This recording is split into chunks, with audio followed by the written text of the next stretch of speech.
You know the feeling, we've all been there, right? You're scrolling online and boom, you find the exact thing you've been wanting, but it's an open box deal for a massive discount. Your heart kind of skips a beat and then nothing. You just freeze up. You hesitate. So why is it that a deal that seems almost too good to be true can completely paralyze us? Well, today we're going to deconstruct the psychology behind that bargain hunt.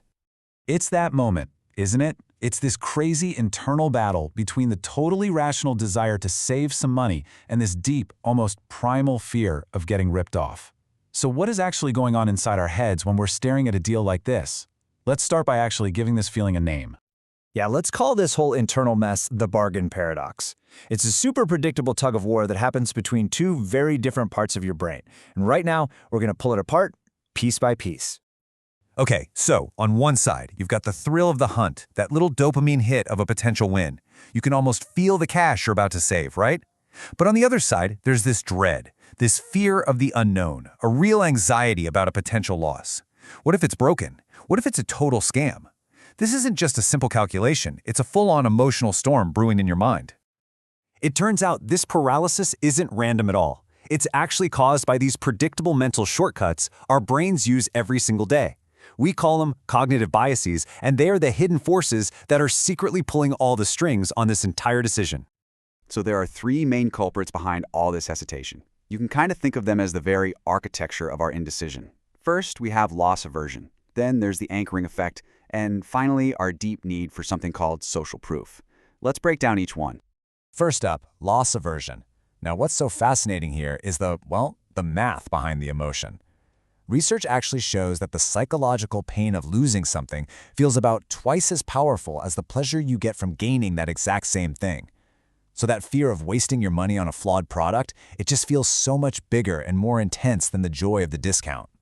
This famous quote from the absolute pioneers of behavioral economics, Kahneman and Tversky, just nails it.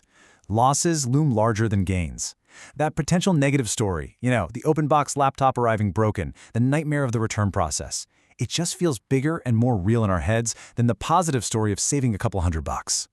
And this leads us right into our second bias, the anchoring effect. Our brains have this funny little quirk where we latch onto the very first piece of information we see, and when we're shopping, that's almost always the original retail price. So when you see a laptop listed for, say, $1,200, that number becomes the anchor. It digs right into your brain, and it sets your entire perception of that product's value. It just screams, premium, reliable, this is high-quality stuff.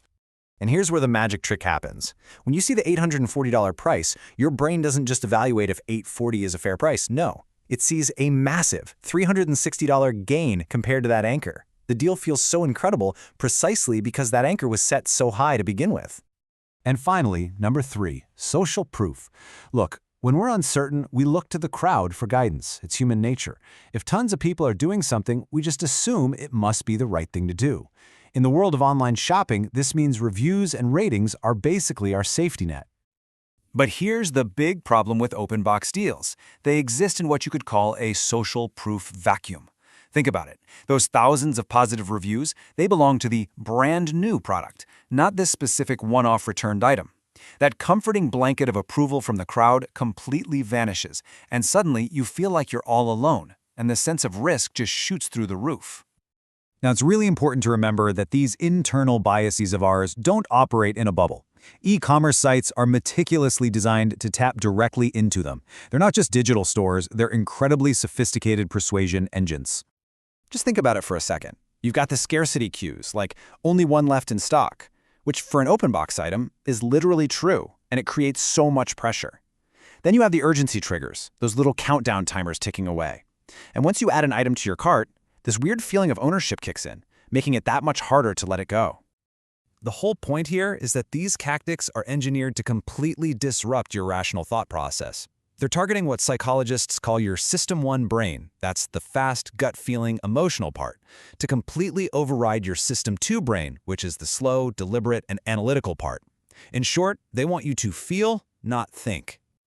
Okay, so how do we fight back? How can we possibly regain control and make a choice we actually feel good about? Well, the good news is we can consciously engage our analytical brain. We just need a good toolkit. So here is a simple 4-step framework you can use. First, confirm the safety net. That means checking the warranty and the return policy, like really checking it.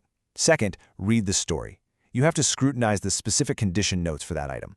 Third, calculate the risk premium. Basically, you're asking yourself, is this discount big enough to actually be worth the risk? And fourth, my favorite, use the 24-hour rule. Just step away and let that emotional impulse fade.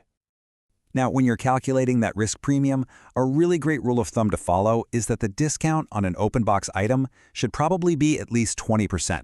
That's often the sweet spot that makes the built-in risk and uncertainty truly worthwhile. If it's much less than that, honestly, you might be better off just buying it new. And if you want to get even more detailed, you can use a tool like this, a risk assessment matrix. It helps you map the item's condition, like new or acceptable, to a minimum discount you should be looking for. This is how you turn that vague, emotional decision into a clear, data-driven one. It takes all the guesswork out of the equation. So at the end of the day, what's the ultimate takeaway here? The next time you find yourself freezing over a great deal, just remember this. A deal isn't inherently good or bad on its own. It's simply data awaiting context. And now, by understanding these hidden forces inside your own bargain mind, you have all the tools you need to be the one who provides that context.